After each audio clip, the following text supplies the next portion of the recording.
put a like and subscribe. The Aaron in captivity. What a disaster! The Aaron of Hashem was now in the hands of the Emperor Plishtim. The Plishtim were overjoyed at winning the war and stealing the Aaron, which was always safely kept in the Mishkan. They knew how precious the Aaron was to the Yidden.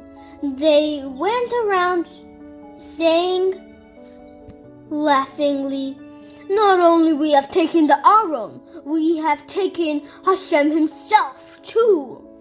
Hashem was very angry at the Plishtim, and he said, "I will bring terrible suffering upon the Plishtim until they will realize the mighty strength of Hashem and know that it is I who is punishing them." The Plishtim had an idol named Dagon, which they served. Half of it was like a shape of a person, while the other half was the shape of a fish. The Plishtim worshipped this idol and built for it a house in the city of Ashdod.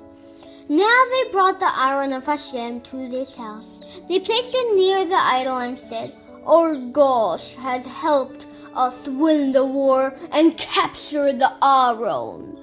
The Plishtim did not know that the only reason Hashem had made it possible for them to win the war was because he had wanted to punish the Yidden for their sins. The next day, the Plishtim came to the house of their idol and found it, to their dismay, laying on the ground, face down in front of the Aaron. With trembling hands, they hurried to pick it up and put it back in its place. Another night passed, and again they came to the house, only to find the head of the idol and its two palms lying on the ground near the entrance, and the Dagon itself lying before the Aaron. Hashem wanted to prove to them that the Dagon had no strength at all, why it could not even save itself. The Plishtim, however, were sure that it had happened by mistake. From then on, every time they came to the house, they did not pass the entrance, which was now considered holy to them. Hashem saw that much more would be needed to teach the Plishtim in Ashdod that he was the only power in the world.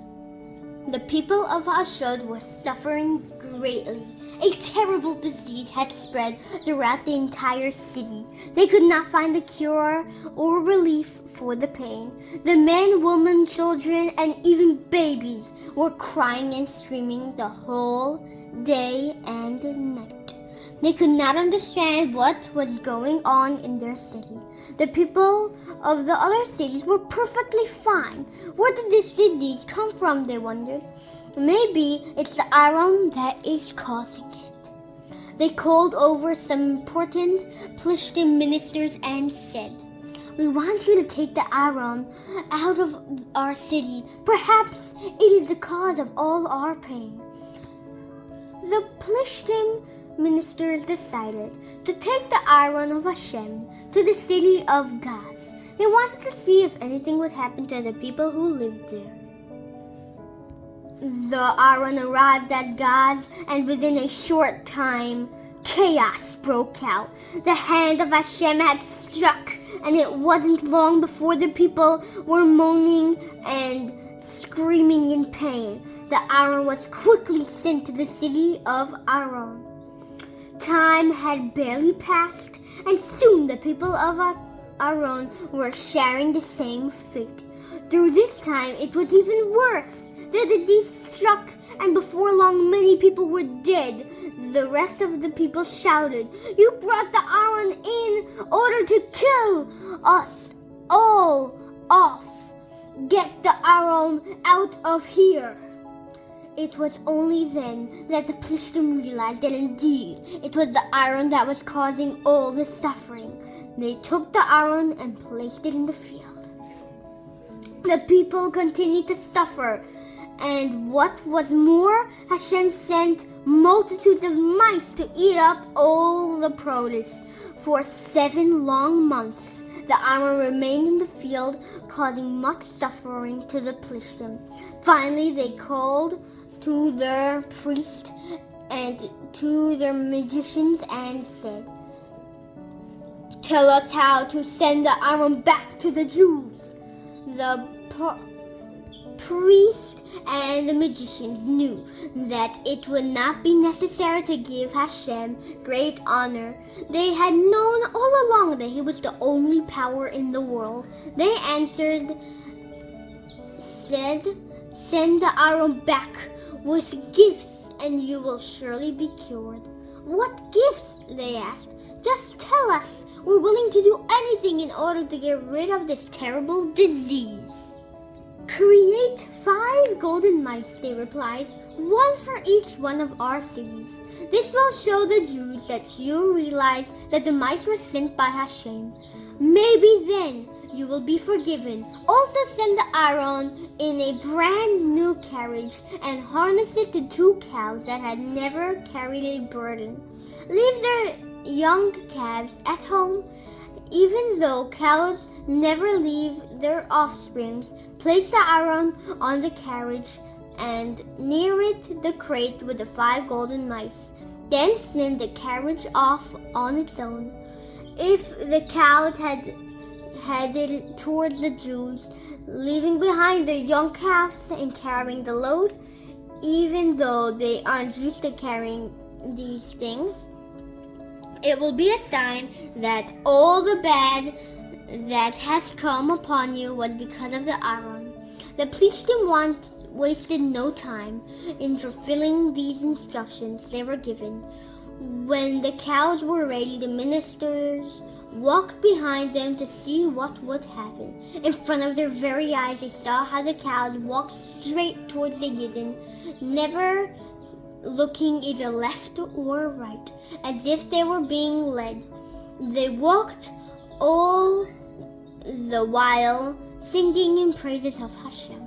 The cows reached the fields of Yehoshua in Beit Shemesh and stopped. When the Plishtim ministers saw this great miracle, they turned back towards the city Akron. The Yidden in Beit Shemesh were harvesting the wheat. Sticks in hand, they worked all day cutting the ripe produce. It was quite peaceful in the field. Suddenly, cries of astonishment escaped their throats. What happened? What did they see that was so shocking? Was it really the Aaron of Hashem on the mountain across from them? Yes, it was. What a miracle! What an excitement! The people of Beit Shemesh came running from all directions. They gathered around the carriage and they took, not taking their eyes off the Aaron. It was obvious by the gifts that the Plishtim had returned the Aaron willingly. The people began dancing and singing with great joy. Just then the Aaron's covering fell off and the Aaron was revealed.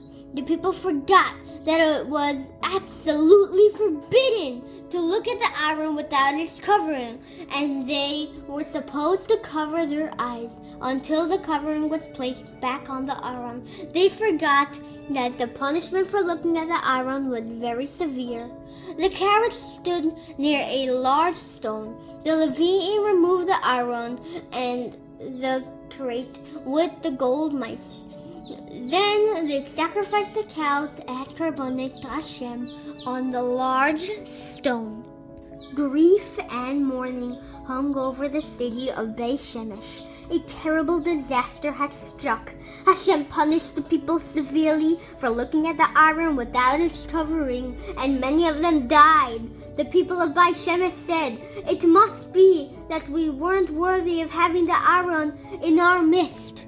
They sent messengers to the citizens of the Ajakri Yarm, who said, "The Plishtim have returned the Aaron. Come and take it All the residents of Kiryas Yarm came out in respect of the iron with great honor. They brought it into their home of Avishav, a respectable person who lived on the highest point of the city. His son Eliezer was appointed to guard the iron and to make sure that the house was always clean and worthy for this holy vessel.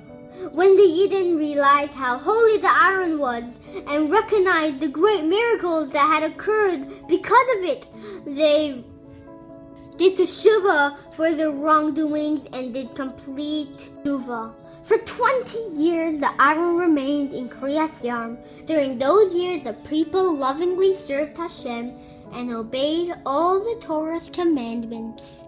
The end.